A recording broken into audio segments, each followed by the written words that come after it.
আসসালামু আলাইকুম, কেমন আছেন সবাই? আশা করি ভালো আছেন, আমিও ভালো আছি।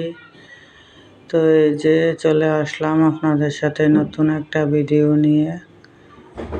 তো এই যে আমি গেলাম বাইরে, লাউ শাক নিয়ে আসলাম। এই যে কি সুন্দর লাউ শাক দেখেন, একদম আগা শাকের লাউ শাক, গ্রামের শাকের মতন পাইছি। তো আমি নিয়ে আসলাম আজকে লাউ শাক। তো এই যে বিকেলবেলা গোসল টোসল কইরা এখানে বসে বসে কাটতেছি শাক। তো আগের দিন শাক কাটতে রাখছি, শাক কাটতে অনেক টাইম লাগে। তো এটা আনছিলাম শাকটা আমি কালকে বিকেলবেলা। তো এখন আজকে রান্না করব। তো চলে আসলাম রান্নাঘরে। তো আমি লাউ শাক দিয়ে রান্না করব, রুই মাছ দিয়ে। সব সময় তরকারি দিয়ে রান্না করলে ভালো লাগে না, আজকে শাক দিয়ে রান্না করব। লাউ শাক আমার মেয়ের পছন্দ, লাউ শাক খায় একটু, আর কোনো শাক খায় না, লাউ শাক একটু খায়। তো রান্না করে দেখি খায় কিনা। তো এখন আমি মাছ ধুইয়া, মাছ তো আমার আগেই কাটতে ফ্রিজে রাখা ছিল। তো মাছ ধুইয়া এখন মাছটা ভাজিয়ে নিতেছি। তো মাছ ভাজা তারপরে এই মাছ দিয়ে, রুই মাছ দিয়ে শাক রান্না করব। তো এখন আমি রান্না করতাম, সব কিছু শাক টাক ভিজাইয়া ধুয়ে নেব, মাছটা হতে থাকুক।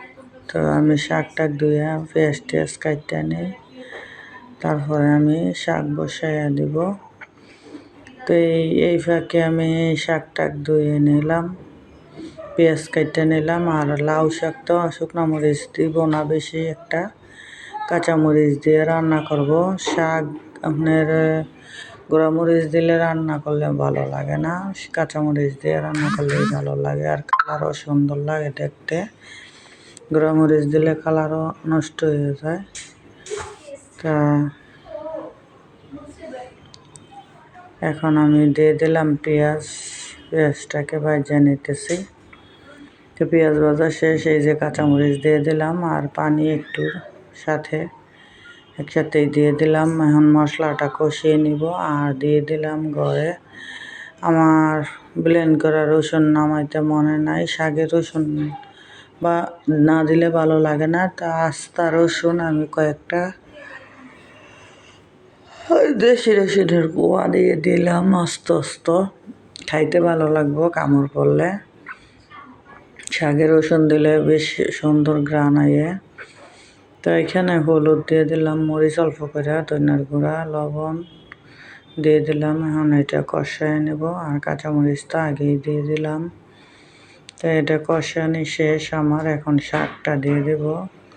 তো শাকটা একটু হালকা পাতলা কষিয়ে নেব।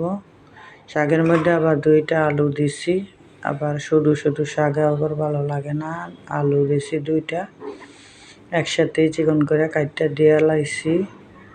তো এখন এই শাকটা দিয়ে শাকটা আবার কষাইয়ে নেব। তো শাকের মধ্যে থেকে আবার পানি ওঠে, কারণ সাথে সাথে ধুইছি তো শাক, বেশিক্ষণ কষানো যাবে না, কষাইলে আবার কালার নষ্ট হয়ে যায় শাকের। তা শাক যদি আপনার সবুজ কালার না থাকে খাইতেও ভালো লাগে না, দেখতেও ভালো লাগে না। আর শাক বেশিক্ষণ ঢাকতেও রাখা যায় না। তা আমি একটুখানি কষায় এনেছি হালকা। তো এখন পানি দিয়ে ঢাকনা খোলা রাখবো, ঢাকনাটা ঢাকা রাখলে শাকের কালার নষ্ট হয়ে যায়। তা আমি শাকটা পানি জল দিয়ে তারপরে একটুখানি ঢাকা দিব, খালি ঢাকা দিলে বলক আসলে আবার খুললে ছেড়ে দিব। তো প্রথমে একটা বলক আসুক, তারপরে খোলা রান্না করব আমি শাক। তো এই যে আমার শাক, এখন দিয়ে দিব মাছটা, কারণ আগেই দিলে মাছটা ভালো হইব। মাছের গন্ধটা পানির মধ্যে মানে জলের মধ্যে একসাথে মিশা যাব, কিন্তু মাছ ভাঙবো না।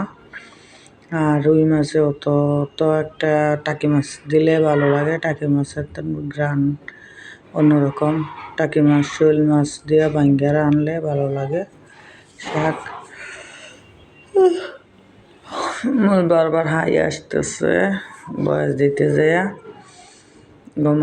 ঘুমাইছিলাম আমি বিকেলবেলা, এটা বয়স দিতেছি। তা ঘুম থেকে উঠে বয়স দিতেছি। চা খাই নাই, চা না খাইলে আবার আমার ঘুম ঘুম ভাব যায় না। তো আমার তরকারি এখন হয়ে গেছে। এখন এই যে হাঁড়ি পাতিল তো ছিল, ধুয়ে নিলাম।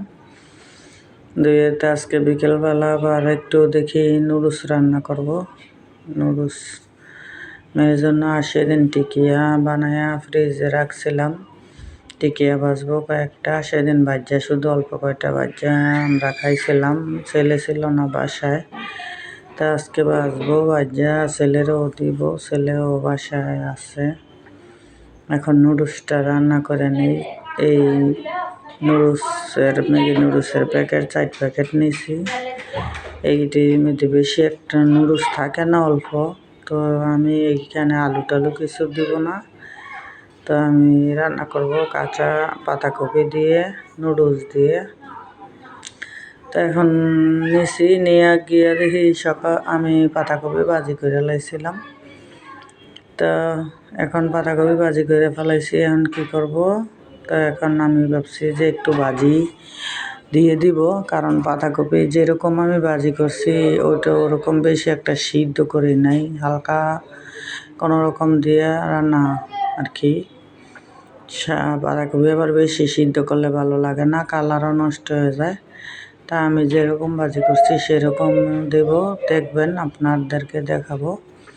তো এইভাবে কে কে পাতাকপি দিয়ে নুডলস রান্না করে খান, শাক দিয়ে, রুই মাছ দিয়ে খান, জানাইবেন কমেন্টে কেমন লাগে আমার রান্না, আপনাদের কাছে ভালো লাগে কিনা জানাইবেন। আর তো আমি আপনাদেরকে আমি যে যা খাই তাই আপনাদেরকে শেয়ার করি। আমি আপনাদের ঘরের মানুষের মতোই মনে করি। এই যে আমি ভাজিও একটু দিয়ে দিলাম, তাই আপনাদের সাথে শেয়ার করি। কেমন লাগে আমার রান্না, আমার ভিডিও সবাই জানাইবেন কমেন্টে। আর সবার দাওয়াত রইল, আসবেন আমার বাসায়, আইসা বেড়াইয়া যাইয়েন। এই যে ম্যাগি নুডলসের মশলা দিয়ে দিলাম। তার আমি টিকিয়া কয়েকটা বাইর করে থুইছি, টিকিয়াগুলো ভাজা নিব, ওইটা আর আপনাদেরকে দেখাবো না, শুধু ভাজাটাই দেখাবো। তো ভিডিওটি যদি ভালো লাগে সবাই আমার পাশে থাকবেন, আমার জন্য দোয়া করবেন। তো নুডলসে এই যে কাঁচামরিচ তো আগেই দিয়েছি, এখন ধনেপাতা দিয়ে নামিয়ে নিব। তো সবাই ভালো থাকবেন। আমার ভিডিও কেমন লাগছে কমেন্টে জানাইবেন। আল্লাহ হাফেজ।